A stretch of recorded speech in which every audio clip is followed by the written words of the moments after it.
Sunday morning எங்கள் வீட்டு பக்கத்தில் ஒரு அக்கா டியூஷன் எடுத்துகிட்ருக்காங்க. அவங்க வந்து வீட்டில் பொங்கல் வச்சுருந்தாங்க. அவங்க டியூஷன் பிள்ளைங்க நிறைய பேர் இருக்காங்க. சின்னதுலேருந்து பெருசு வரைக்கும் நிறைய பசங்க இருக்காங்க. அவங்களோட சேர்ந்து வந்து ஒரு பொங்கல் வச்சாங்க. ரொம்ப பார்க்குறதுக்கு சூப்பராக இருந்துச்சு. பசங்களே வந்து கோலம்லாம் போட்டு அவங்களே எல்லாமே ரெடி பண்ணினாங்க. டீச்சர் வந்து ஹெல்ப் பண்ணாங்க. அந்த அக்கா ஹெல்ப் பண்ணாங்க. ஸோ நாங்கள் பக்கத்து வீட்டில் இருக்கிற ஒரு 2, 3 பேர் வந்து அவங்களும் கூப்பிட்ருந்தாங்க. ஸோ நானும் போயிருந்தேன் காலையிலேயே பாப்பாவை தூக்கிட்டு. பாப்பா தான் கொஞ்சம் அழுதுகிட்டே இருந்தா. பட் என்னால் ஃபுல்லாக வந்து நிற்க முடியல அங்கேயே. கொஞ்சம் ரொம்ப அழ ஆரம்பிச்சிட்டா. அதனால் வீட்டுக்கு வந்துட்டேன். வந்து பார்த்தா அவளுக்கு கொஞ்சம் ஃபீவராக இருந்துச்சு. அதுக்கப்புறம் திரும்பி நான் போகவே இல்லை. பட் பொங்கல் செலிப்ரேஷன் வந்து ரொம்ப ஹாப்பியாக இருந்துச்சு. அங்கே பார்க்கும்போது ரொம்ப நிறைவாக இருந்துச்சு.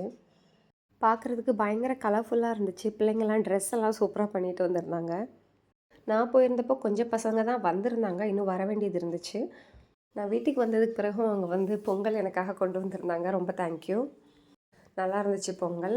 அன்றைக்கி லன்ச் வந்து ரசம் அண்ட் காலிஃப்ளவர் வந்து பொரிச்சிருந்தேன். ஏன்னா பையனுக்கு எந்த வெஜிடபிளும் ஆகாது. அதனால் காலிஃப்ளவரே பொரிச்சு வச்சிடலான்னு சொல்லிட்டு அதையே பொரிச்சு வச்சாச்சு. எனக்கு வந்து நான் முட்டைக்கோஸ் வந்து பருப்பு கூட்டு பண்ணிக்கிட்டேன். எனக்கும் ஹஸ்பண்ட்க்கும்.